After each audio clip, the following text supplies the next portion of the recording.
Sir अभी आपको देखिए, मामला यही है कि मैं वहाँ बहुत ज़्यादा बार तो नहीं गया।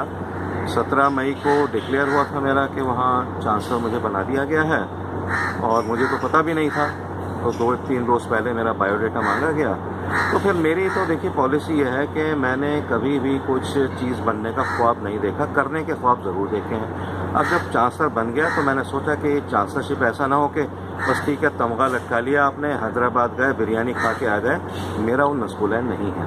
अगर क्या हुआ था एग्जैक्टली आपके साथ? हुआ ये था कि मैं देखिए एक छोटी सी बात ये हुई थी कि मैंने इनसे कहा था वाइस चांसलर साहब से कि आप कुछ वर्कशॉप रखिए, सेमिनार्स रखिए, जर्नलिज्म के ऊपर रखिए, बच्चों के लिटरेचर के ऊपर रखिए और मुस्लिम विमेन के ऊपर रखिए।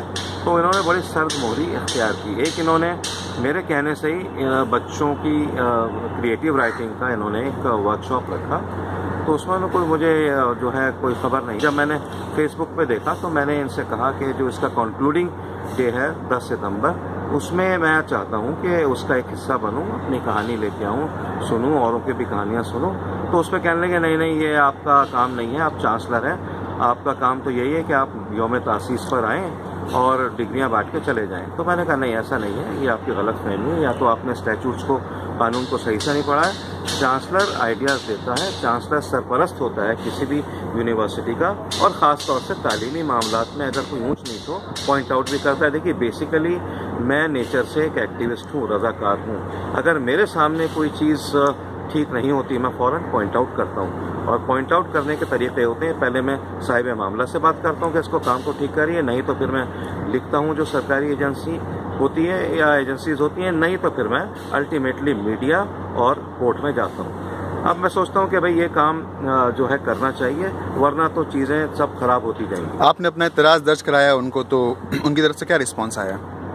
देखिए मैंने अपना एतराज़ in terms of a letter उनको दर्ज करा दिया है, और रिस्पांस क्या आएगा वो तो सबोटाज करना चाह रहे हैं। एक बहुत बड़ा एक प्रोजेक्ट है जो कि मिनिस्ट्री ऑफ HRD ने एक्सेप्ट कर लिया है। जावड़े साहब से बात हुई थी और वो प्रोजेक्ट है एक इंटरनेशनल लेवल का, Maulana Azad centre for progressive studies and composite culture. तो उनको तकलीफ इस बात की हुई कि फिरोज बख्श साहब ने कैसे ही कर लिया, कैसे जाकर के एक्सेप्टेंस ले लिया। ये बहुत छोटी चीज़ें हैं। बड़े अफसोस की बात है कि हमारे जो इदारे हैं हमारे इदारे इसी तरह की कुलमग़ज़गी की वजह से बर्बाद हो रहे हैं।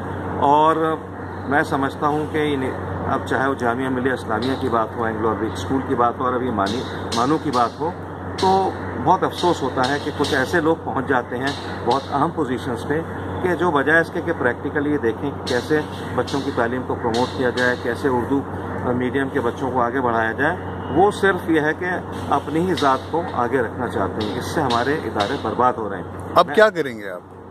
नहीं देखिए, मैं क्या करूँगा, मुझे कोई शौक़ तो है नहीं हैदराबाद जाने का या वहाँ की बिरयानी खाने का। मेरा तो ये है कि बच्चों से इंटरेक्शन रखना चाहता हूँ। हमारी कौम के अंदर वो शेर है ना, ज़रा नम हो तो मिट्टी बड़ी ज़रखेज़ है, एक से हीरा पड़ा है। तो मेरी मुख्तलिफ वहाँ पे जो है सजेशन है। मैं तो एक बहुत बड़ा स्पोर्ट्स का सेंटर खोलना चाहता हूँ ताकि हमें अज़हरुद्दीन और जनाब इरफान पठान और कैसे कैसे खिलाड़ी मिले।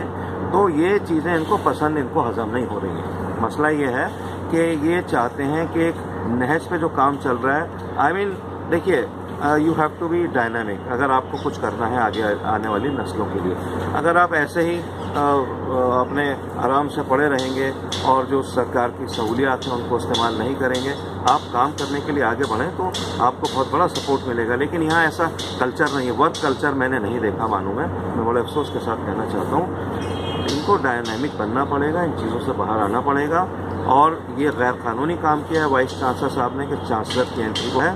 तो मैं देखता हूँ आगे इसमें सरकार क्या करती है, नहीं तो अदालत की मदद ली जाएगी।